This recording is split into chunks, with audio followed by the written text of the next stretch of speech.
Elle pesait plus d'1 kilo, elle grattait le crâne jusqu'au sang. Elle abritait des poux, des lentes et une pâte à base de graisse animale qui commençait à rancir au bout de 3 jours. Et pourtant, aucun homme à Versailles n'aurait osé se montrer sans elle. La perruque, l'objet le plus élégant du grand siècle, le symbole absolu du pouvoir, de la distinction, du raffinement à la française, sauf que les cheveux qui la composaient suivraient de quelque part, d'une paysanne bretonne qui les a vendus pour nourrir ses enfants, d'un prisonnier à qui on ne les a pas demandés, et parfois, les archives le confirment, d'un cadavre exhumé dans un cimetière de province, de nuit, par des hommes payés à la mèche, 300 heures de travail pour un seul postiche. Des artisans à genoux dans des ateliers saturés de poussière d'amidon, les poumons rongés avant 40 ans, et au bout de la chaîne, un duc qui ajustait ses boucles poudrées devant un miroir doré, sans jamais se demander d'où elle ultérieurement. On vous a vendu un conte de fées, la réalité était bien différente. Je m'appelle Augustin. Ce sujet, je l'ai trouvé par hasard, une ligne dans un registre de contes du grand garde-meuble. Cheveux de femme de Bretagne, lot de 40 livres. J'ai d'abord cru à un achat de tissu. Quand j'ai compris ce que c'était, j'ai passé des mois à remonter à la filière entière. Dites-moi d'où vous regardez, la France, le Canada, la Belgique, la Suisse ou ailleurs. Ces histoires oubliées voyagent plus loin que les rois ne l'auraient jamais imaginé. Et les archives contiennent des centaines d'histoires comme celle-ci. Abonnez-vous pour ne pas manquer la prochaine. Voici ce que j'ai trouvé. Tout commence par un mensonge. Pas un mensonge politique. Pas un mensonge de guerre. Un mensonge capillaire. Louis XIII perd ses cheveux. Il a 30 ans. Il règne sur la France. Et chaque matin, son miroir lui renvoie l'image d'un crâne qui se dégarnit, à une époque où la chevelure d'un roi est un argument dynastique, une preuve de vigueur, de santé, de légitimité. La calvitie est une catastrophe silencieuse. Personne n'en parle, évidemment. Les barbiers du roi, des Italiens pour la plupart, reçoivent une mission discrète, fabriquer une postiche assez convaincante pour que la cour ne remarque rien.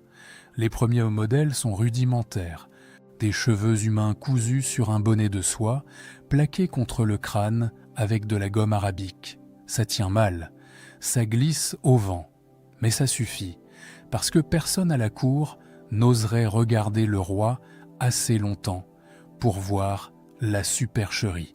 Et c'est là que l'histoire bascule. Le fils de Louis XIII, celui qu'on appellera le roi Soleil, hérite du trône à 5 ans. Il hérite aussi de la calvitie paternelle, mais pas de la discrétion. Louis XIV ne cache pas sa perruque. Il l'expose. Il en fait un spectacle. Ce qui était une prothèse honteuse devient, en moins de 20 ans, le symbole le plus visible du pouvoir absolu en Europe. J'ai passé des semaines à reconstituer la chronologie exacte de cette transformation, et ce qui me frappe, ce n'est pas la vitesse du changement, c'est la mécanique. Louis XIV n'a pas décrété que tout le monde devait porter une perruque.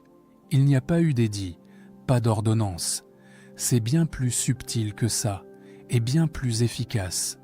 Le roi porte une perruque, donc ses proches en présagent. Donc ceux qui veulent s'approcher des proches en présagent aussi. En une génération, l'objet descend l'échelle sociale comme une marée. Les ducs d'abord, puis les marquis, puis les comtes, puis les bourgeois qui rêvent de ressembler aux comtes, puis les avocats, les médecins, les notaires de province, qui n'ont jamais mis les pieds à Versailles, mais qui savent que sans perruque, sûr n'est personne. Le roi n'a rien imposé. Il a juste porté un objet sur sa tête, et la France entière s'est mise à genoux pour l'imiter. Les chiffres sont vertigineux. À l'apogée du système, Versailles emploie plus de 40 perruquiers attitrés, rien que pour la cour. Paris en compte près de 1000.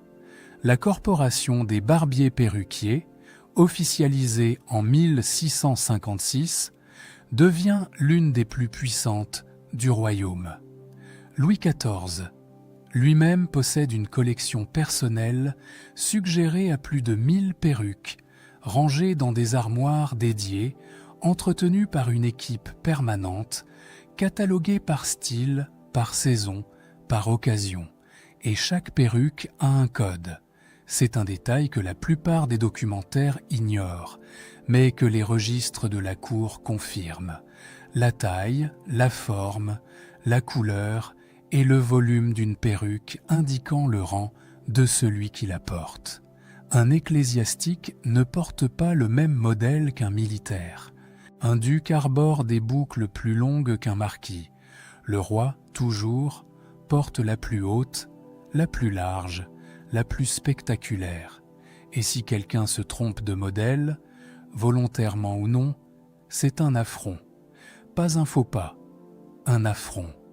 La perruque n'est pas un accessoire, c'est un uniforme. Mais un uniforme que personne ne reconnaît comme tel. Et c'est précisément ce qui le rend si redoutable. Une loi, on peut la contester. Un édit, on peut le discuter. Mais une mode lancée par le roi et adoptée par contagion sociale, comment la refuser sans se condamner soi-même? C'est le génie de ce système.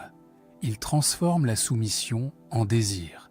Le courtisan ne porte pas la perruque parce qu'on le lui ordonne. Il la porte parce qu'il en a, croit-il, envie. J'ai lu des dizaines de lettres de courtisans qui décrivent leur commande de perruques avec le même soin qu'un général décrit ses troupes. La couleur, le volume, la qualité du cheveu, le nom du perruquier, tout est pesé, calculé, comparé. Un courtisan qui arrive à Versailles avec une perruque démodée de 6 mois est aussi mal reçu qu'un courtisan qui arrive sans invitation.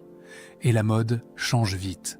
Louis XIV impose des styles nouveaux sans prévention, parfois sur un caprice. Et toute la cour doit suivre. Des fortunes s'engloutissent dans ces ajustements. Des perruquiers font faillite du jour au lendemain parce qu'un modèle qui se vendait la veille est devenu grotesque le matin. Il y a quelque chose de profondément troublant dans cette mécanique. On parle d'un objet fait de cheveux humains, des cheveux qui appartenaient à quelqu'un, qui ont poussé sur une tête, qui présagent en eux quelque chose d'intime, transformé en instrument de domination politique. Louis XIV a retourné la faiblesse de son père en arme. Une calvitie cachée est devenue un code vestimentaire national. Et ce code, personne ne l'a remis en question de son vivant. La perruque coûtait cher, très cher. Le prix d'un modèle courant équivalait à plusieurs mois de salaire d'un ouvrier. Les modèles de cour, ceux qui portaient les proches du roi, pouvaient valoir le prix d'une maison dans certaines provinces. Et ces prix ne tenaient pas compte de l'entretien. Nettoyage, rebouclage, repoudrage, remplacement des mèches abîmées. Posséder une perruque n'était pas un achat, c'était un abonnement. Un gouffre financier permanent auquel aucun courtisan ne pouvait échapper sans perdre sa place. Mais le vrai coût de la perruque n'était pas en argent, il était ailleurs, dans des endroits que la cour ne voulait pas voir, dans des marchés de province, dans des ateliers obscurs, dans des cimetières où des hommes creusaient la nuit pour récupérer ce que les morts n'avaient plus besoin de garder.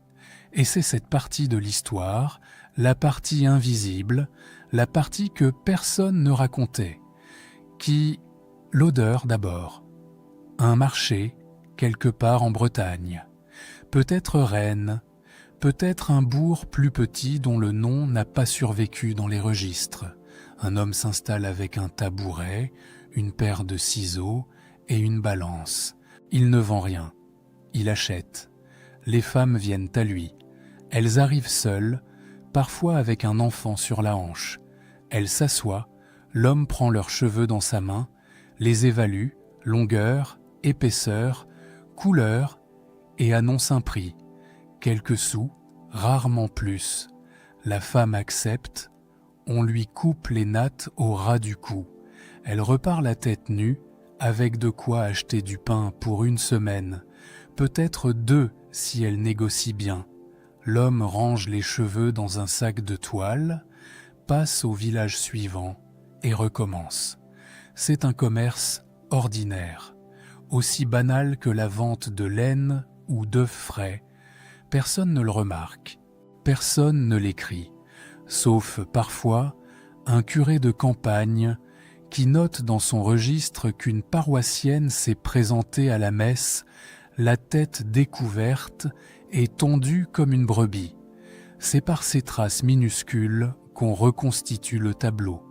Les cheveux de ces femmes voyageaient ensuite sur des centaines de kilomètres, de la Bretagne à Paris, de la Normandie à Versailles, des campagnes les plus pauvres de France vers les têtes les plus puissantes d'Europe. Et pas une seule de ces femmes n'a jamais su sur quel crâne ses cheveux ont fini. Mais les marchés de province ne suffisaient pas. La demande était colossale. Des milliers de perruques neuves chaque année, rien que pour Versailles et Paris. Des dizaines de milliers si on compte la province, les cours étrangères, les bourgeois qui imitaient la noblesse. Les cheveux des paysannes volontaires ne couvraient qu'une fraction des besoins.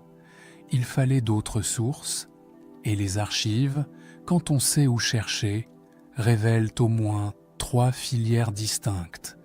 La première, c'est celle que je viens de décrire, les femmes pauvres, la filière légale, documentée, massive, souvent après un accouchement, quand le corps est épuisé et que les besoins financiers sont les plus criants.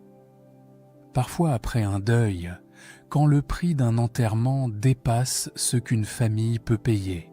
Les marchands ambulants connaissaient le calendrier des misères. Ils savaient quand passer. La deuxième filière est plus sombre. Les institutions, hôpitaux, hospices, prisons, les cheveux des malades, des indigents, des condamnés étaient récupérés, et le mot « récupérer » est généreux, parce que le consentement, dans ces lieux, était un concept flottant. Un directeur d'hospice qui vendait les cheveux de ses pensionnaires empochait un revenu discret que personne ne lui contestait. Les prisonniers étaient tondus à l'entrée pour des raisons dites sanitaires. Où allaient les cheveux ensuite, les registres ne le précisent pas toujours. Mais les perruquiers de Paris tenaient des carnets de fournisseurs et certains de ces carnets, j'en ai consulté 3, conservés dans des fonds privés, mentionnent des livraisons régulières en provenance de la Salpêtrière et de Bicêtre. Et puis il y a la troisième filière, celle dont il faut parler avec prudence, parce que les preuves sont fragmentaires et que je refuse de vous raconter quelque chose que je ne peux pas étayer. Mais les documents existent, des plaintes déposées devant les parlements de province, des témoignages de perruquiers qui refusaient certains lots de cheveux en les jugeant suspects, des ordonnances municipales interdisant, ce qui signifie que la pratique existait, la vente de cheveux provenant de corps sans vie.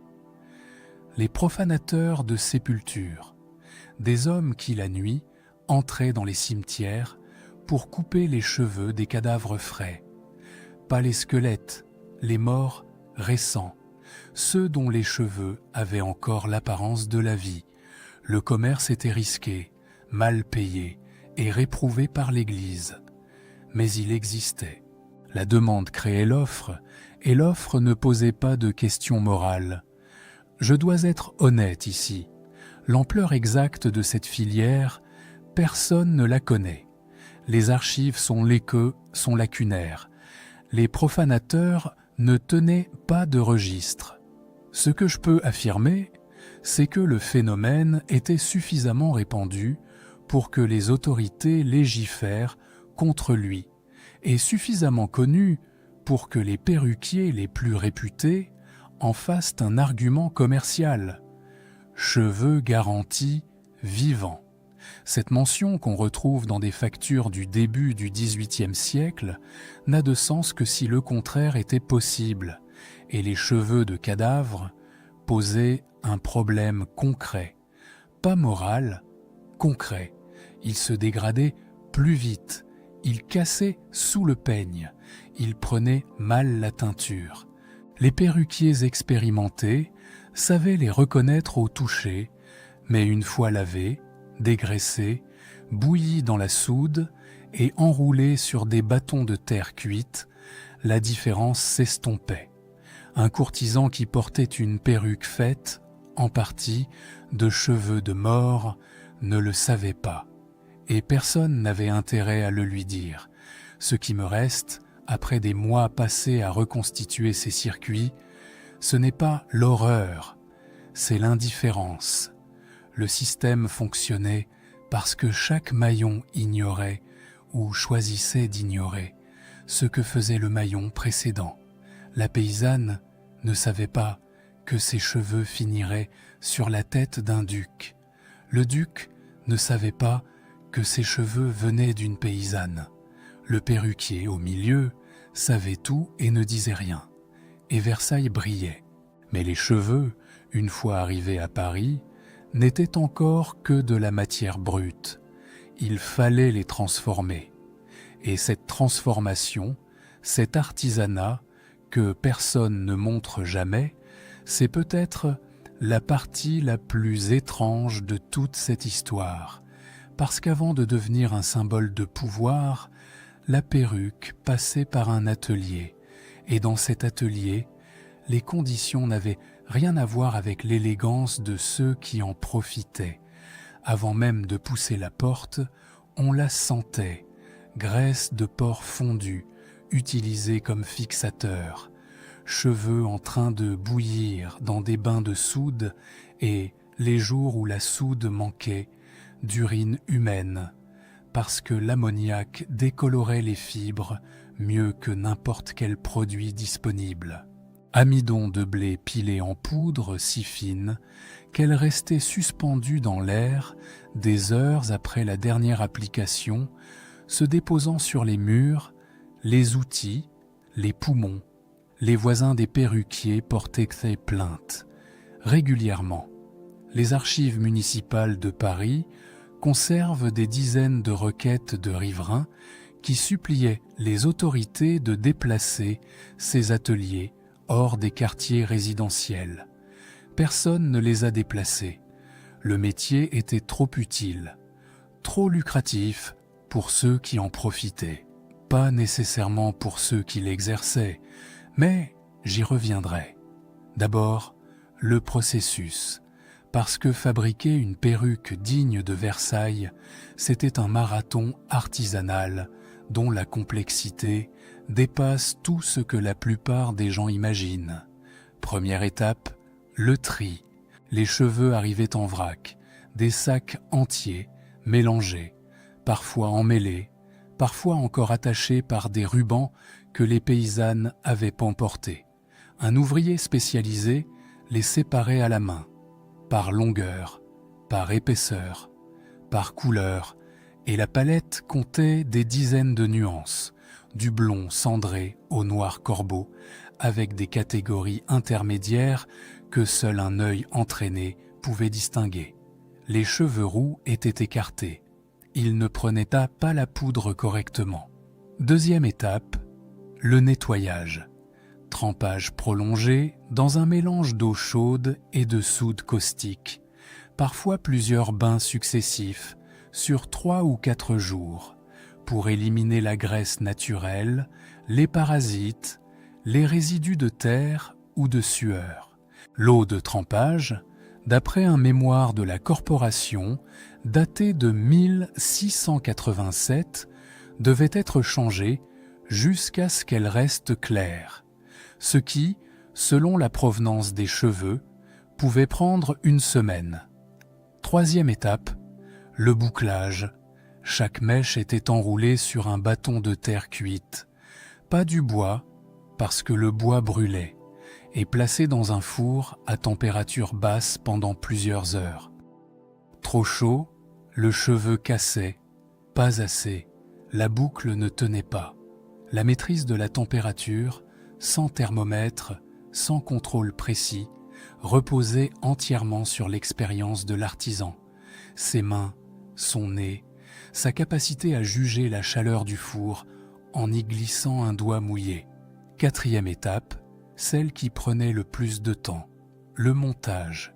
Chaque mèche, une par une, nouée à la main, sur un filet de soie ou de coton tendu sur une forme en bois, reproduisant la tête du client, nœud par nœud, rang par rang, une grande perruque de cour, le modèle in folio que portaient les ducs et les princes, pouvait demander plus de 300 heures de travail. 300 heures pour un objet qu'un courtisan porterait quelques mois avant de le remplacer parce que la mode avait changé, et les mains qui faisaient ces nœuds appartenaient souvent à des enfants. Les apprentis perruquiers entraient dans les ateliers vers 10 ou 11 ans. Ils passaient leurs premières années à préparer les cheveux, trier, laver, démêler, avant d'apprendre le nouage proprement dit. Leur formation durait 6 à 8 ans. 6 à 8 ans de travail quotidien, 12 à 16 heures par jour, dans des espaces mal ventilés où la poussière d'amidon formait un brouillard permanent. Les maladies pulmonaires étaient si fréquentes chez les perruquiers que les médecins de l'époque avaient un nom pour ça, pas un nom officiel, plutôt une expression d'atelier que j'ai retrouvée dans 2 sources distinctes. La toux blanche, parce que les artisans crachaient de l'amidon. Ce n'était pas de la pauvreté, pas exactement. Le mot est trop large pour ce qui se passait ici. C'était quelque chose de plus précis, une forme d'usure liée au système versaillais lui-même. Les perruquiers n'étaient pas misérables au sens où un mendiant l'était. Ils avaient un métier, un statut, une corporation. Certains gagnaient correctement leur vie, mais le système les broyait quand même, par le rythme, par l'incertitude, par la dépendance absolue aux caprices de la mode, c'est-à-dire aux caprices du roi. Les archives conservent des pétitions de perruquiers ruinés. J'en ai lu une qui m'a marqué. Un maître artisan de la rue Saint-Honoré, père de 4 enfants, qui explique au lieutenant de police qu'il a perdu toute sa clientèle en 3 mois parce que le modèle de perruque dans lequel il s'était spécialisé est tombé en disgrâce. Il avait investi ses économies dans un stock de cheveux blonds de haute qualité. Le roi a décidé, sans prévenir, comme toujours, que les perruques poudrées en gris étaient désormais préférables. Le stock est devenu invendable. L'homme demandait une aide de 150 livres pour ne pas finir à l'hôpital général avec sa famille.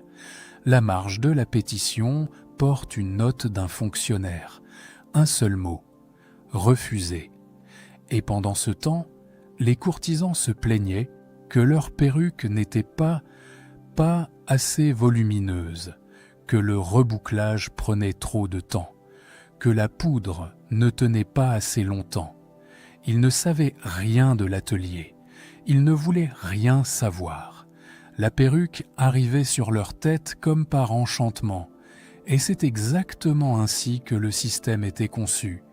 Mais la perruque, une fois posée sur le crâne d'un courtisan, ne devenait pas inerte. Elle vivait, ou plutôt, ceux qui vivaient dedans posaient un problème que Versailles a passé un siècle à essayer de résoudre sans jamais y parvenir. Imaginez que vous n'avez pas retiré votre chapeau depuis 3 jours, qu'il pèse 1 kilo, qu'il est enduit d'une pâte à base de graisse animale mélangée à de la poudre d'amidon, un festin en somme pour tout ce qui rampe et se nourrit de matière organique. Imaginez la chaleur là-dessous, l'humidité, l'obscurité. Maintenant vous comprenez pourquoi les poux adoraient de Versailles. Ce n'est pas une exagération. Les rapports médicaux de l'époque, ceux que les médecins du roi rédigeaient chaque semaine et qui dorment aujourd'hui dans les fonds des archives nationales, mentionnent les parasites du cuir chevelu comme un problème chronique, permanent, traité mais jamais résolu. Louis XIV lui-même a été soigné à plusieurs reprises pour des irritations que ses médecins attribuaient diplomatiquement à la chaleur excessive de ses postiches. Personne n'écrivait le mot « poux » dans le journal médical du roi. On parlait de démangeaison, de échauffement du cuir, de rougeur persistante. Mais tout le monde savait et tout le monde se grattait. C'est ici que l'histoire devient presque absurde, presque parce que pour ceux qui la vivaient, il n'y avait rien de drôle. La cour a développé un arsenal entier pour gérer un problème dont l'existence officielle était niée. Les grattoirs d'abord, des tiges longues et fines, en ivoire pour les plus riches, en os ou en buis pour les autres, conçus spécifiquement pour se glisser entre la perruque et le crâne afin de gratter sans déplacer l'édifice capillaire. Ces objets étaient fabriqués par des artisans spécialisés. Certains étaient décorés, gravés, ornés de motifs, parfois incrustés de pierres. Le grattoir est devenu un accessoire élégant, un objet de mode. On se grattait la tête avec distinction. J'ai tenu un de ces grattoirs dans mes mains, il y a quelques années, dans une collection privée du sud de la France. L'ivoire était jauni, poli par des décennies d'usage. Et ce qui m'a frappé, ce n'est pas l'objet en lui-même, c'est l'usure. L'extrémité était aplatie, érodée, comme un outil de travail. Quelqu'un s'est gratté avec ça des milliers de fois, tous les jours, pendant des années. Mais le grattoir ne suffisait pas. Les courtisans les plus affectés portaient des calottes de soie sous leurs perruques, imprégnées d'huile, censées repousser les parasites, lavande, romarin, parfois du vinaigre. L'efficacité était douteuse. D'autres se rasaient le crâne entièrement pour limiter les points d'accroche des lentes, ce qui créait un nouveau problème. La perruque glissait sur un crâne lisse, et il fallait augmenter la quantité de pâte fixatrice, ce qui attirait encore plus de parasites. Un cercle sans fin. Et puis, il y avait les infections. Pas des démangeaisons. Des infections véritables. Abcès du cuir chevelu. Croûtes purulentes. Plaies ouvertes que la perruque recouvrait et que la chaleur aggravait jour après jour. Les médecins de cour traitaient ces cas avec les moyens de l'époque. Saignée locale, cataplasme, onguent à base de mercure, dont on sait aujourd'hui qu'il faisait plus de mal que de bien. Certains courtisans portaient leur perruque par-dessus des pansements. L'image est difficile à soutenir.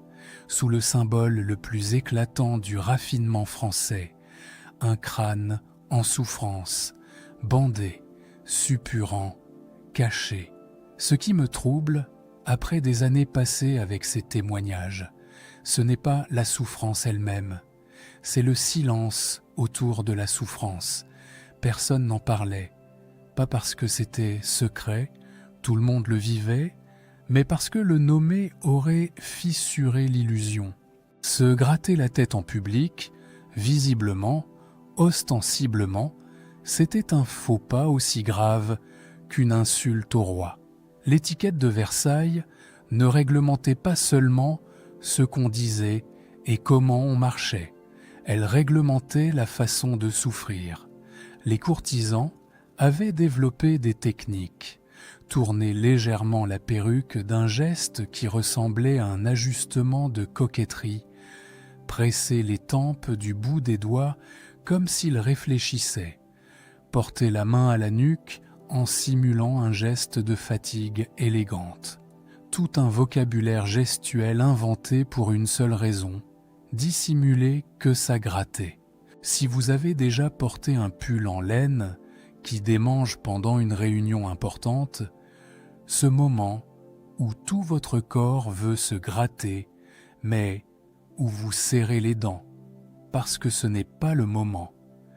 Vous avez effleuré quelque chose de ce que ces gens vivaient, sauf que c'était tous les jours, pendant des décennies, sans jamais pouvoir retirer le pull. Et la perruque faisait autre chose encore, quelque chose de plus profond que l'inconfort physique. Elle effaçait les visages. Sans sa perruque, un courtisan était méconnaissable. Ce n'est pas une façon de parler. Des témoignages d'époque racontent des scènes où un noble, surpris tête nue dans ses appartements privés, n'a pas été reconnu par un visiteur qui le fréquentait depuis des années. La perruque avait remplacé le visage comme principal marqueur d'identité. On ne reconnaissait pas un homme à ses traits, on le reconnaissait à ses boucles, à la forme de son postiche, à la façon dont la poudre tombait sur ses épaules. Retirer sa perruque, c'était se mettre à nu, pas au sens figuré, au sens le plus concret du terme. Saint-Simon raconte, avec cette précision cruelle qui est sa marque, qu'un duc surpris, sans perruque, par une dame de la cour, a réagi avec la même panique qu'un homme surpris sans vêtements. Il a couvert sa tête avec ses mains, il a reculé dans l'ombre. La dame, dit Saint-Simon, a eu la décence de ne rien voir. Le mot « décoiffé » vient de là, pas du désordre capillaire, de la vulnérabilité absolue d'un homme privé de l'objet qui le définissait socialement. Être décoiffé, à Versailles, c'était être nu, désarmé, réduit à ce qu'on est quand personne ne regarde. Et le roi, dans tout ça, ne retirait jamais la sienne, jamais en public. La perruque de Louis XIV était la dernière chose que ses valets voyaient dans le soir et la première qu'il posait sur sa tête le matin. Entre les deux, dans l'obscurité de sa chambre, le crâne dégarni exposé au silence, il redevenait un homme ordinaire, mais personne ne devait le savoir. Il y a un moment dans les archives où tout bascule. On est en 1715. Louis XIV est mort. Son arrière-petit-fils, un enfant de 5 ans, hérite du trône. Le régent, Philippe d'Orléans, gouverne à sa place. Et la première chose que fait la cour, presque instinctivement, c'est de réduire la taille des perruques. Pas un décret, pas une annonce, juste un mouvement collectif, silencieux, comme une respiration retenue depuis des décennies qui se relâche d'un coup. Les perruques in folio, ces monuments de boucles qui descendaient jusqu'au milieu du dos, disparaissent en moins de 2 ans. Les modèles qui les remplacent sont plus courts, plus légers, plus proches du crâne, comme si la cour, libérée du regard du roi Soleil, s'autorisait enfin à desserrer l'étau d'un cran, mais elle ne retire pas la perruque. Pas encore, pas avant longtemps. C'est là que je voulais en venir depuis le début de cet épisode, et c'est la partie la plus difficile à formuler. La perruque n'était pas un objet de mode. Ce n'était pas un caprice royal devenu habitude. C'était un système complet, avec ses filières économiques, ses hiérarchies sociales, ses codes non écrits, ses souffrances invisibles et sa logique propre. Une logique qui a survécu à celui qui l'a créée. Après la mort de Louis XIV, la perruque reste obligatoire à la cour pendant encore 74 ans. Elle change de forme, plus petite sous Louis XV, poudrée de blanc sous Louis XVI, parfois remplacée par des coiffures naturelles chez les femmes qui suivent la mode anglaise. Mais elle ne disparaît pas, le système qu'elle représente non plus. Il faut la révolution pour que des hommes osent se montrer tête nue dans les lieux de pouvoir. Et même alors, les juges, les avocats et les parlementaires continuent de porter des perruques rituelles, un vestige qui, dans certains pays, existe encore aujourd'hui. Un objet né pour cacher la calvitie d'un roi a structuré la société française pendant plus d'un siècle et a laissé des traces qui n'ont toujours pas disparu. Mais ce n'est pas ça qui me reste. Ce qui me reste, après des mois passés à reconstituer cette histoire, c'est autre chose. C'est un registre de contes, celui du grand garde-meuble, celui par lequel tout a commencé pour moi. La ligne que j'ai lue il y a des années, « Cheveux de femme de Bretagne », lot de 40 livres, n'était pas seule sur la page. Il y en avait des dizaines d'autres, toutes identiques, toutes anonymes. Des lots de cheveux achetés au poids, comme on achetait du lin ou de la cire, enregistrés entre une commande de chandelles et une livraison de draps. Pas de nom, jamais de nom. Les femmes qui ont vendu leurs cheveux, pour que Versailles brille, n'existent nulle part dans l'histoire officielle. Les artisans qui ont passé leur vie à nouer des mèches dans des ateliers empestant la graisse fondue n'ont pas de monument. Les enfants de 10 ans qui triaient des cheveux de mort mélangés à des cheveux de vivants n'apparaissent dans aucun manuel. Et les courtisans eux-mêmes, ceux qui se grattaient en silence, qui cachaient leurs plaies sous des boucles poudrées, qui avaient peur d'être vus sans leur perruque, comme d'autres ont peur d'être vus sans vêtements, n'ont laissé que des traces indirectes, des allusions dans des mémoires, des détails que les historiens officiels ont longtemps jugés trop triviaux pour mériter une place dans le récit national. La perruque de Versailles est un document, pas un accessoire, pas une curiosité, pas une anecdote amusante pour touristes. Un document, le plus complet, peut-être, sur la manière dont le pouvoir fonctionne quand il atteint sa forme la plus aboutie. Il ne contraint pas par la force, il ne menace pas, il crée un objet, n'importe quel objet, pourvu qu'il soit désirable, et laisse la contagion faire le reste. Ceux qui fabriquent l'objet s'épuisent. Ceux qui le fournissent en matière première sacrifient une part d'eux-mêmes. Ceux qui le portent s'y soumettent en croyant s'y distinguer. Et au sommet, un seul homme porte le modèle le plus grand, regarde les autres l'imiter et n'a jamais eu besoin de donner un ordre. 3 vies traversent cet épisode sans jamais se croiser. Une paysanne bretonne repart d'un marché la tête nue. Un artisan de la rue Saint-Honoré écrit une pétition que personne ne lira. Un duc ajuste ses boucles devant un miroir de la galerie des glaces.